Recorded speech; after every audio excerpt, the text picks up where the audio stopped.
वाज़े तौर के ऊपर लिखा हुआ है कि ये चोरी शुदा इलेक्शन है और चोरी शुदा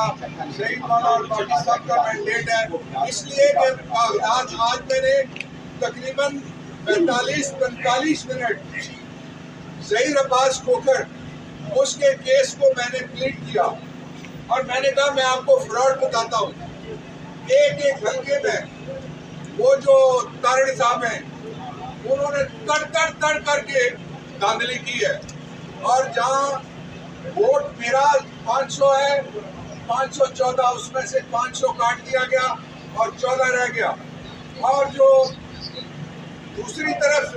जिसके वोट 14 थे उसको 1450 किया गया। इस तर्ज की और इस लेवल की जो